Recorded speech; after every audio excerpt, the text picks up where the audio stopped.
Hi guys, let's talk about cell injury and how it progresses from a reversible damage to irreversible cell death.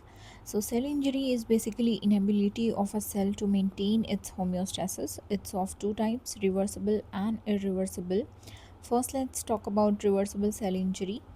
So what happens here is it's because of an early and mild damage which could be caused because of hypoxia, ischemia, toxins and infections to a cell. So if these agents are there, what happens there inside the cell? There is depletion of the ATP. So this is the important part. There is a depletion of ATP which will lead to the failure of sodium and potassium pump, and failure of this pump will cause the water to enter inside the cell, which will cause the cell to swell. So the cell will be swell up. Now second thing which will happen is there is accumulation of fat or triglycerides into the cytoplasm. There will be fat vacuoles in the cytoplasm, for example in liver and heart. The third thing which is happening over here is membrane changes. So the membrane will be intact, but there will be loss of microvilli, and if any, and there will be formation of these membrane blamps. Now fourth thing is the mitochondrial changes, wherein the mitochondria will be swollen and there will be decreased ATP production. So the key points which you have to remember in case of reversible cell injury are: firstly, the structural changes are mild, not very severe.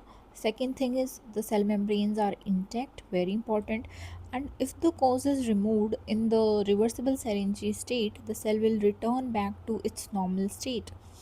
And the very important thing is that there is no leakage of cellular contents. As I already told, the cell integrity will be maintained, the membrane is intact, so that's why there is no leakage. Okay, examples are fatty liver, hydropic change, and cloudy swelling. Now if we remove the causes, in case of reversible, the cell will go back to its normal, but there comes a point of no return wherein the cell has had already enough, and if you even remove the causes now, it will lead to progressive injury no matter what. Okay, so in case of irreversible cell injury, there is severe and progressive injury if these agents are prolonged. So the cell cannot recover and it will ultimately die. So the first step is severe membrane damage.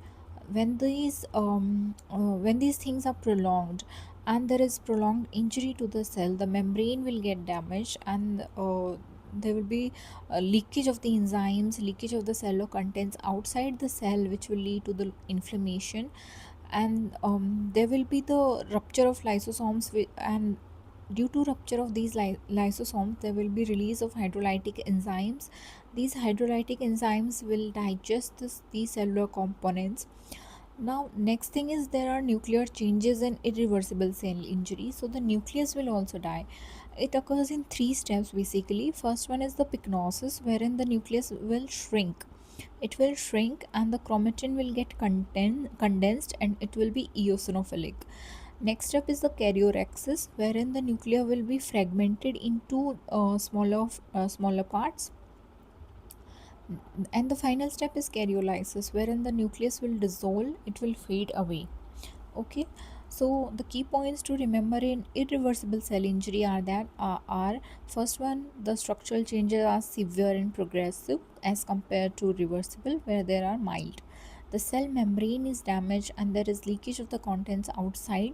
The mitochondria are severely damaged. Nuclear changes will occur. So all these things will occur in irreversible cell injury, and ultimately there will be cell death or necrosis. Okay, now to summarize all this, we know that if the injury is mild, the cell injury will be reversible. If we remove the cause at this stage, there will be recovery and cell will revert back to achieve its state of homeostasis.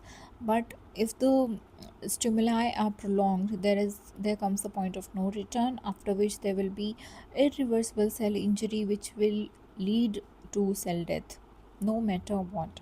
Okay, so please remember that the severity and duration of the injury determines whether the cell will survive or it will die. So duration is very important, And there are structural changes, major structural changes between reversible and irreversible cell injury. The integrity of the cell membrane, the leakage of cellular contents, and the nuclear changes are three most important differences which you have to remember. Okay, thanks for watching.